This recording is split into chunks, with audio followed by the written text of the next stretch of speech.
Welcome to all.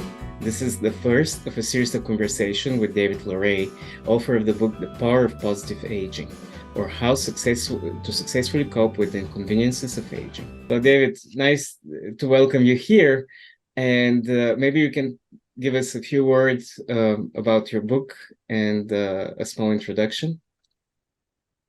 It's wonderful to be here, and it's a great opportunity because aging right now is hitting a good part of our population as the baby boomers, the biggest generation ever in America, are all growing old. 10,000 boomers per day are turning 65 years old. The big point that I made at the very outset of my book is that growing old is a new phenomenon. I don't think people really understand that. If you go back over 100 years, the life expectancy of human beings was between 40 and 50 years old. They didn't have time to experience all of the marks of aging that people are experiencing today, whether it's Alzheimer's, mental dementia, whether it was mobility loss or acute arthritis, whatever the mark of aging.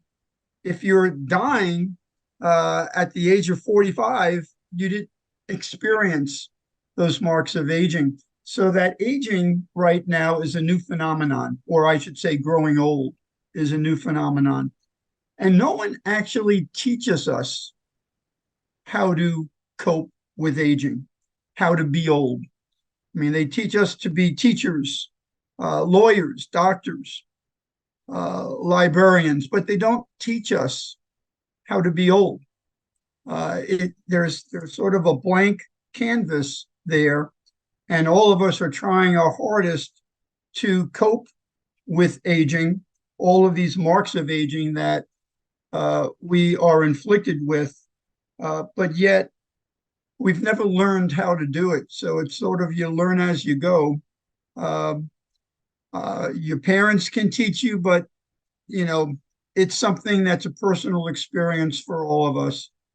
So the point being made is that aging is a new phenomenon because it's been over a century since we were able to grow old and experience all of these marks of aging. With that, I wrote a book, The Power of Positive Aging, and would be more than happy to answer any of your questions. Sure. As the first question, what is your personal trajectory that led you to start practicing positive aging? Well, unfortunately, it got off to a very bad start. I was diagnosed with stage 3 esophageal cancer. And it was a terrible experience for me. I had 6 weeks of chemotherapy and radiation treatment. And then the surgery was a 7-hour surgery, cutting out half of my stomach, half of my esophagus, reattaching it. So now I have a long tube running up here to my neck that is my stomach. And I had to live off a feeding tube for almost a year because my stomach wasn't working properly in my intestines. I was depressed, and my surgeon one day, visiting for a checkup, recommended that I see a psychiatrist. And I said, I think I'll take a different road. And that took me on the journey of discovery. And I started to research. I'm an economist. I have a doctorate in economics, so I know how to research. But I was researching things I was uncomfortable with. I was researching, how do you deal with suffering? Well, that's Buddhism. So I was researching Buddhism. I was researching Eckhart Tolle with his power of now and living in the present moment. I was researching the different spiritualisms out there and mindfulness and other notions that offer positive ways to deal with marks of aging and life-threatening disease and just suffering in general. So that led me to discovering the power of positive aging. And we'll get into a little later what is positive aging. But for now, um, having a positive mindset is probably the best tool that one can have when battling and coping effectively with the hallmarks of aging that all of us will experience at some point. Yes, having a positive mindset is very important, but it's an exercise that is very difficult because um, how does it feel when you get confronted with the first signs of aging? Well, my personal story was a pretty bad one because I had my surgery.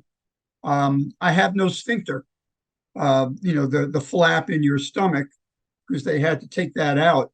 So when I bend down, everything comes out. So I have to sleep on a 45-degree angle. And I can't play the sports that I used to play. I was a basketball player when I was younger, tried to play up until my 50s. Can't do it now. Tennis, golf, whatever. So that was my sign of aging when I had my surgery. You're born thinking that you're immortal. Most of us believe that when we're 5 years old, 10 years old, 15. Even in our 20s, we don't really think about aging, about growing old. So we assume nothing bad is going to happen to us.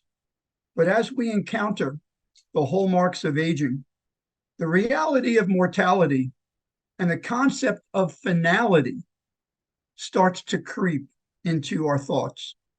And no one beats Father Time. So we need to make the best of it. We need to enjoy, live in that present moment. And that's what positive aging is all about. What I learned with my nonprofit, United We Age, we do a lot of discussion groups with seniors, residents in these long-term care facilities and different senior living facilities. I've learned a great deal from them in terms of how to cope with aging. And there's several ways to do it. One way for the older generation, the elderly people, they lean very heavily, and this is a small sample that I've experienced with my United We Age. They are leaning very heavily on the supernatural. They're leaning heavily on God. They're leaning heavily on Jesus Christ. Some of our questions in these discussion groups are, how do you cope with living, being confined to a wheelchair? Because most of them are in wheelchairs. And their answer is, I'm okay with being in a wheelchair because God is looking over me. So you tend to think that, is leaning heavily on religion a good thing or a bad thing? It's a good thing because it's helping them cope, but is it a negative because maybe they're now in God's waiting room rather than taking life by the horn and doing something with it? The next generation is the baby boomer generation. They're now in their 60s and 70s. They have a different view of aging than the elderly population. A lot of boomers are looking at it as they're entering their third act in life. They want to do something special in their twilight years. So their first signs of aging. Yeah, I've got arthritis, or you know what, I got to use a cane now because I'm losing my balance. But at the same time, I want to do something meaningful. So you see a lot of these baby boomers that are volunteering at nonprofit organizations. At United We Age, all of our volunteers are aging baby boomers. They may have a hope bucket list where, I think I'll ride an elephant today. I think I'll go in a hot air balloon. That's what baby boomers I'm seeing are starting to do. It's a great sign, and it means that they have indeed been practicing without even knowing it, positive aging. Well, I'll leave you with one last thing on that. I asked the question in my book, how many of us are aging and how many of us are growing old? There's a big difference. Your mindset will determine whether you find joy in aging or not. If you're anxious, if you're unsettled, you're going to grow old quickly. But if you have that positive mindset and you practice what I call positive aging, you're going to grow old very, very slowly because you're going to appreciate every moment in your life.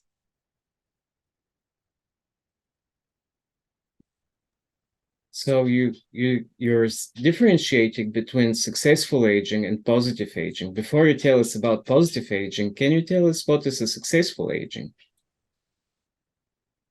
Yeah, there is no definitive definition of successful aging. I mean, I've done my research. I've tried so hard to definitively define what is successful aging. There's a lot of different variables. Um, Longevity. It's nice to have longevity. Is that successful aging? Well, if you're 95 years old and you can't hear and you can't see and you're confined into a wheelchair, your quality of life is not that great. So that may not be a great definition of successful aging, but it's a piece. You need to have longevity. Freedom from disability, that's another piece to be successful. Um, if you're still mobile, you don't have to use a walker or a wheelchair. Um, in some of the facilities that we visit, we've got 100, 102, 103-year-old people still walking around. They're not using a walker or a wheelchair. They're still walking. So they've won the lottery, so to speak, and they are successful, at least in that piece, that part of aging. Um, are you active and fully engaged in life? That would be another piece to be successful. If you're staring at four walls all day long, that's not successful aging. We have in some of these independent living facilities, you've got a row of armchairs where the elderly are sitting in these armchairs. Now, I say armchair because if you didn't have a chair that had arms and an elderly person was sitting in it, you'd have to call the first responders in order to get them up because you need those arms for them to lift themselves up. But a lot of elderly people are sitting in those armchairs and they're just sitting there staring, doing nothing. They're not fully engaged in life. They're just living life out. Um, Maintaining a positive mindset, that's part of positive aging. That's success. Having independence, very difficult for when you get into your 90s to be independent, fully independent. Um, you sometimes you lose your dignity. You've got to have a caregiver help you shower or bathe, even go to the bathroom and use the toilet. That's a whole new life for people when they reach a certain age and they become dependent upon others for their care. Um, Feeling relevant is another piece. We live in a forever young society. And with that, the old are viewed, at least by some, as useless and frail, put off to pasture.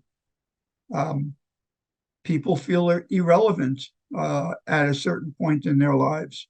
If we can keep them feeling relevant and have some good self-worth in them, then that's successful, a part of successful aging. And last but not least, for me, I found that social support is critical. We're social animals, human beings. We need other people in our lives.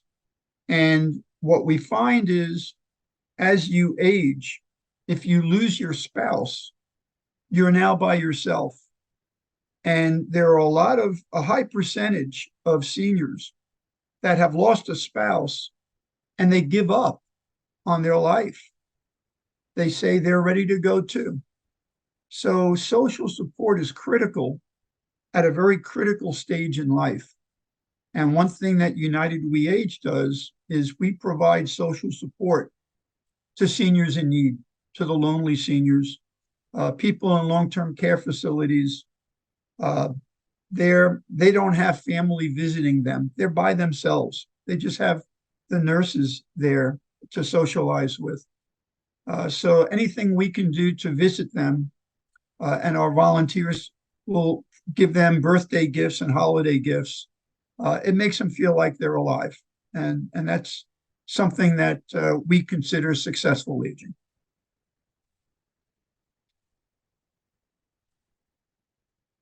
So, multiple elements in the successful aging, some are external, some are internal.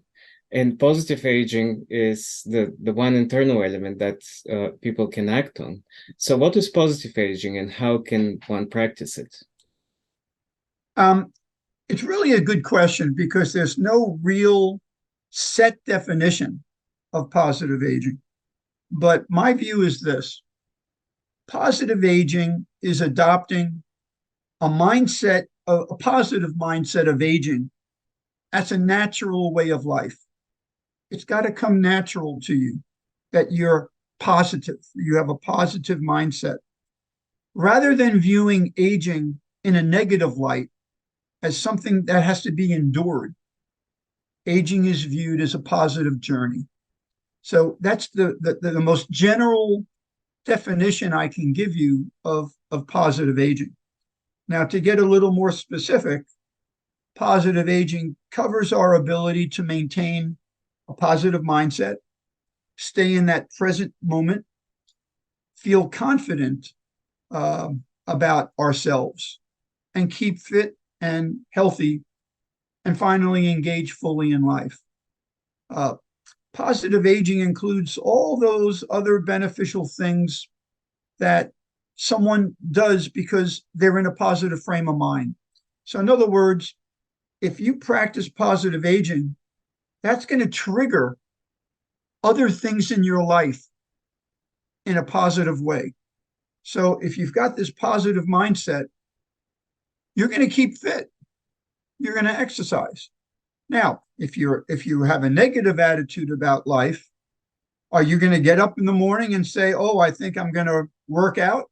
No, you're going to sit on the couch and turn on the TV. If you're positive about life, maybe you'll say, "Well, I'm going to walk 5,000 steps today."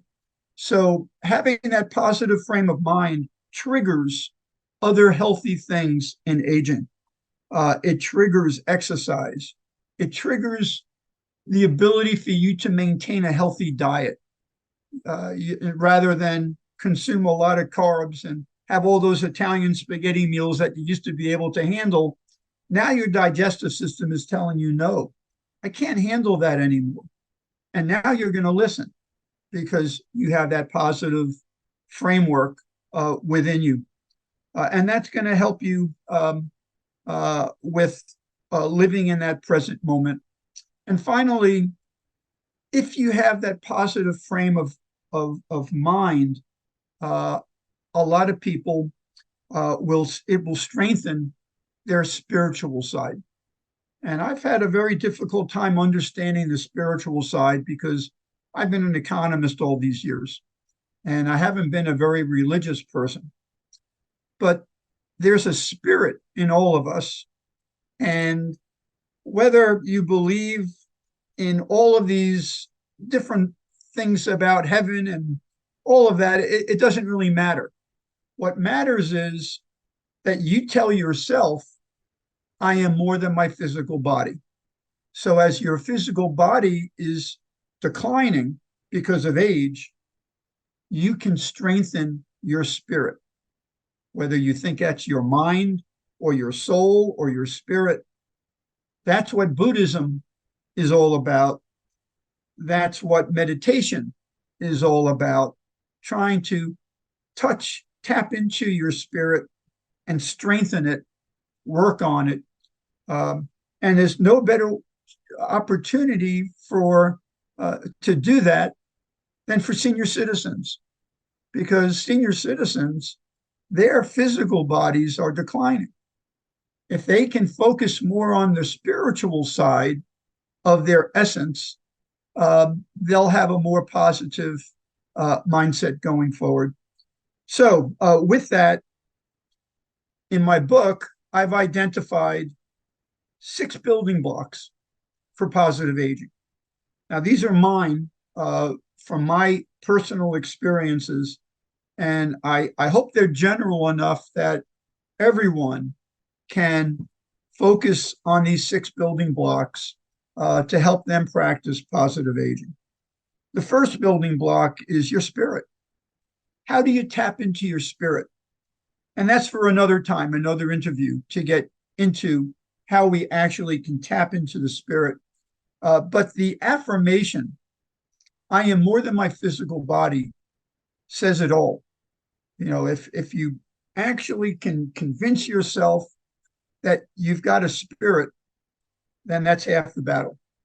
I call the spirit the power of me. Um, Inside of us, we have a power. We Most of us don't use that power, and as we age, I want people to start tapping into their power of me. The second building block is mindfulness, and that's living in the present moment. Um, I have a story that happened to me years ago, and I put this into the book. I was visiting my parents at their senior living facility, and it was raining, thunderstorming out there. And I was sitting by the window in the lobby, and there's this frail elderly man with a walker outside getting drenched from the rain, and he had no umbrella. And my wife says, go over there and get your umbrella and help him. So I run out there. I put my umbrella over him so he wouldn't get drenched by the rain. He said, get away from me. Get away from me. I don't need your help. So I went back into the lobby. We sat there until the wet elderly man came in, and he approached me and he said, you know, I'm sorry that I had to tell you to go, but I want to tell you that for me, raindrops were caressing my skin. They were tears of joy for me because I can actually feel the rain. That's living in that present moment, and that's really appreciating something in life. He had gratitude for just being alive that day. So I learned a very valuable lesson. The third building block is positivity, and that's maintaining a positive mindset. There's 2 ways that I always have my discussion groups become more positive. One is we always begin a discussion group with an affirmation. I am more than my physical body, or I feel great today. Whatever your affirmation is, it's a good way to start your day, because the more you repeat an affirmation, the more it becomes you. Then we always end the meeting with a gratitude statement. I am grateful for having my family. I am grateful for having family and friends. I am grateful for just being here today.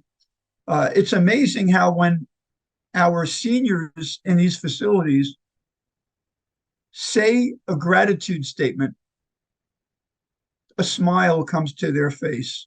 They feel more confident about themselves with that type of positivity.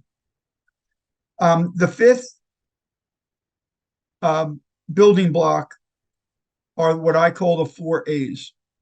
And I want everybody to memorize these four A's because as you age, you got to use these four A's. Acceptance, that's your first A. You've got to accept that you're a human being and you're going to grow old and you're going to age and you're going to physically and mentally decline. You need to have acceptance. Adapt, that's the second A. Once you accept, now you have to adapt to your new life.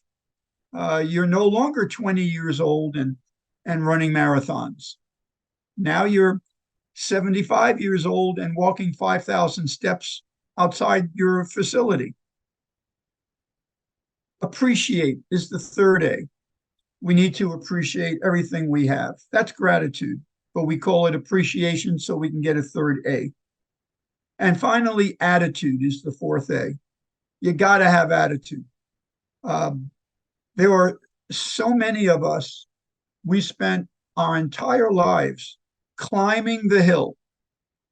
We work, we make money, we have a family, we are educated. Whatever we do in life, we're climbing that hill. As we age and we get to 70, 80, 90 years old, we're now on top of the hill. The attitude needs to be stay on top of that hill.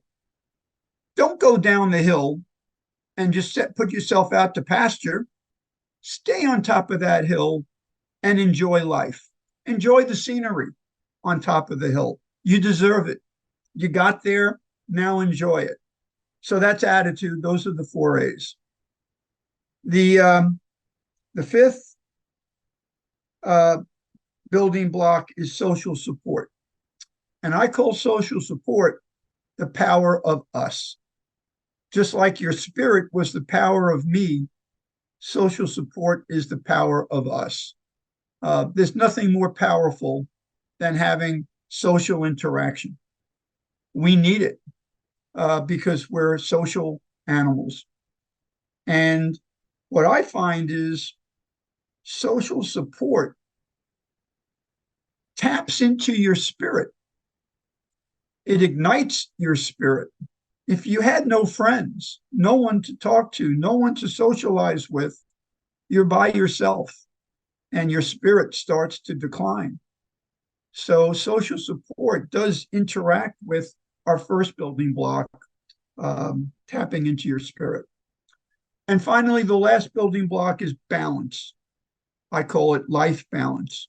And what's happening there, the real challenge for aging is that we all become out of balance when we age. Because quite candidly, when you're 20, 30, 40 years old, physically, you're able to do so many things. But when you're 70, 80, 90 years old, you no longer can do those physical things. So you're out of balance.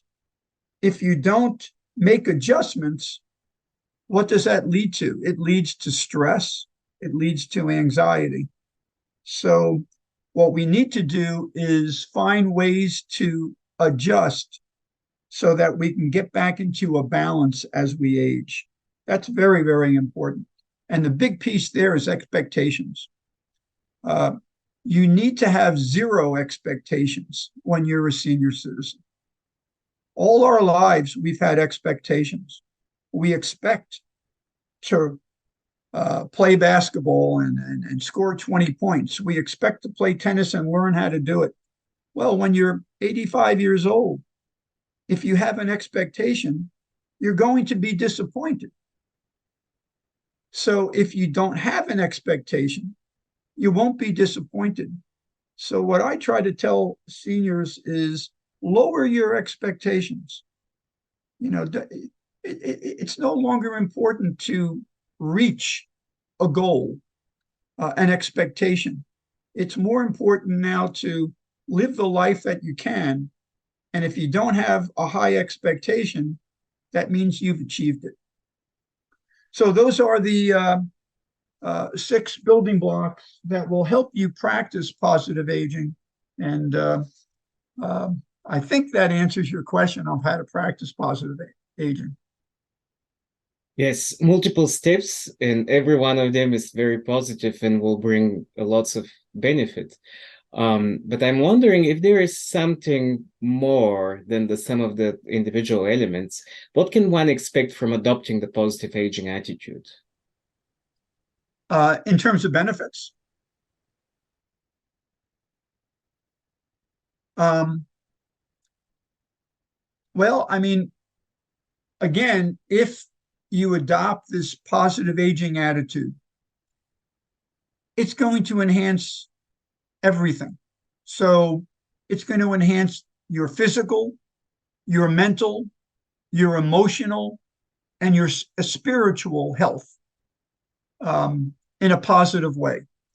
I see it all the time with my United We Age nonprofit and these long term care facilities.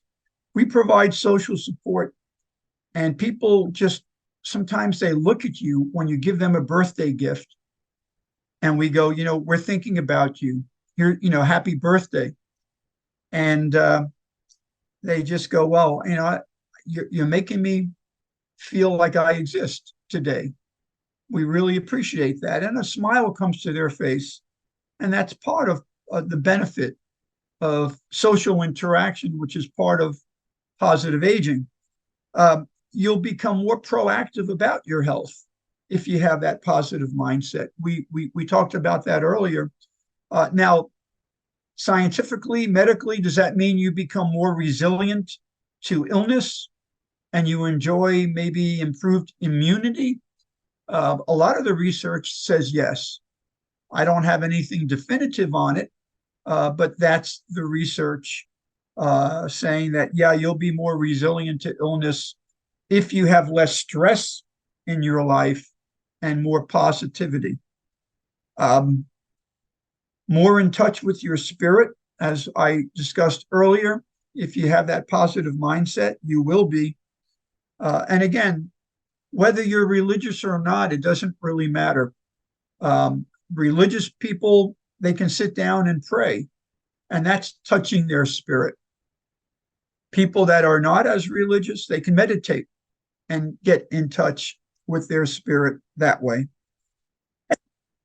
You'll be more energetic to some degree if you have that positive mindset. And I think overall, you'll have greater happiness and joy in your life.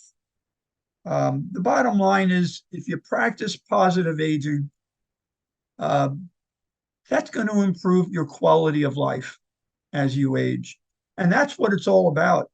As we age, as we are confronted with the hallmarks of aging, whether those marks of aging are arthritis or uh, lower mobility or a hearing aid, whatever it is, um, that's quality of life. And we need to make sure our quality of life is still a quality of life. And positive aging will at least get you there for a number of years. Yes, positive aging definitely gives me hope for the future. And I cannot wait for our next conversations to hear more about the details of positive aging. But just to finish today, why did you create United We Age, and how having this organization promotes the practice of positive aging? That's a good question. It started years ago in my mind with my grandmother. She was in a facility, and she was 98 years old.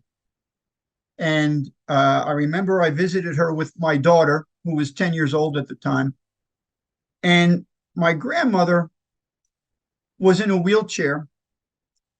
She could hardly hear and she could hardly see. So she had three strikes against her. And I said, Nana, I called her Nana. That was her name for grandma. I said, Nana, let me take you for a walk.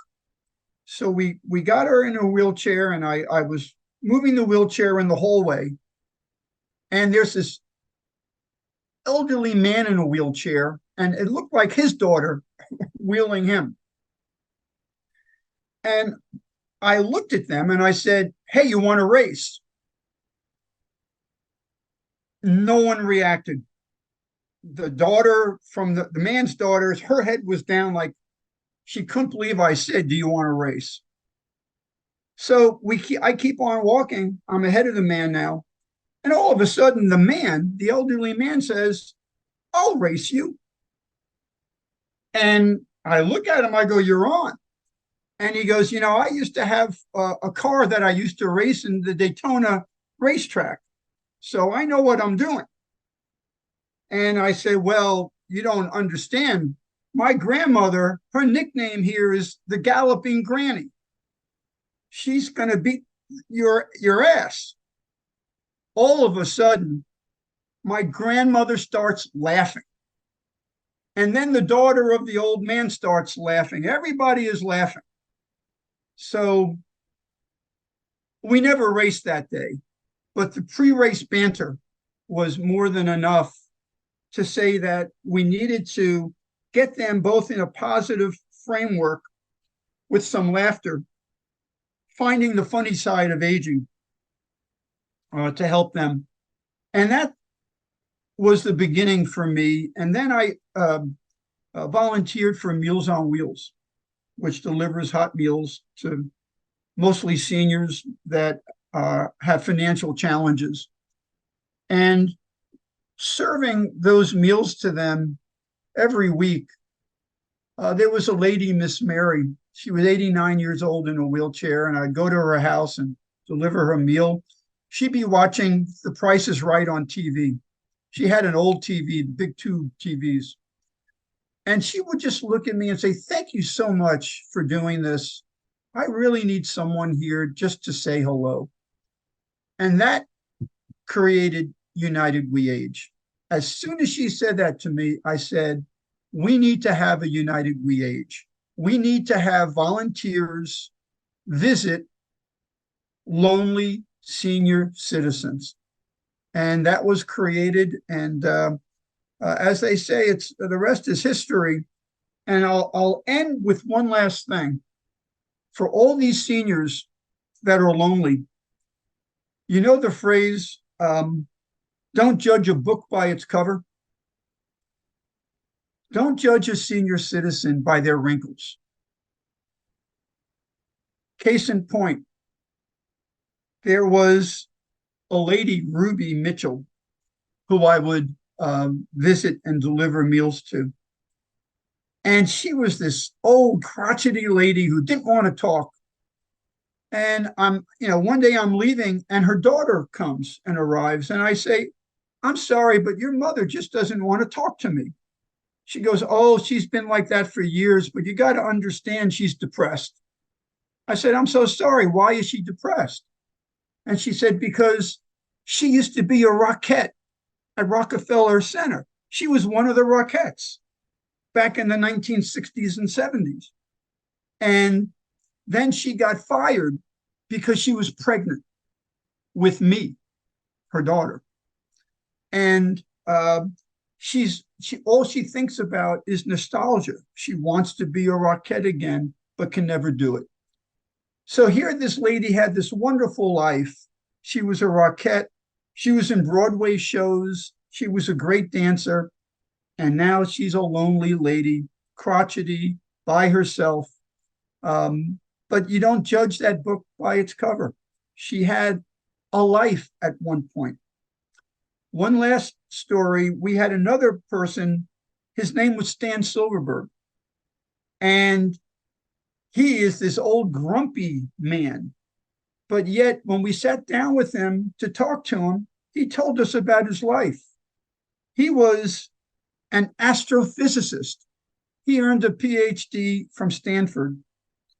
And he was working at NASA and helped Apollo 11 mission to land on the moon by designing the spacecraft engines. He was on that team.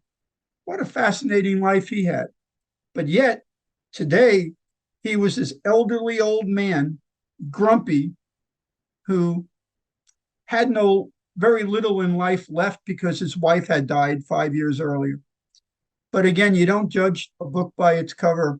Every senior citizen had a great, interesting life at one point.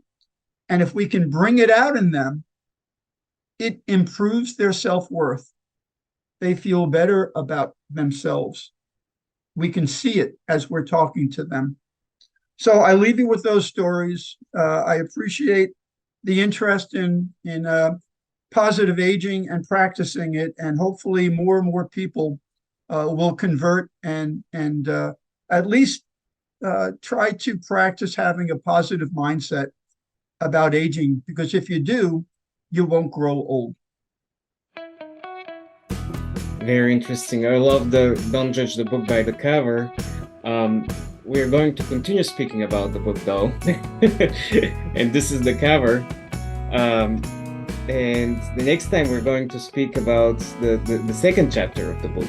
And I'm looking forward to hear even more of the stories. Thank you very much, David. All right, thank you so much.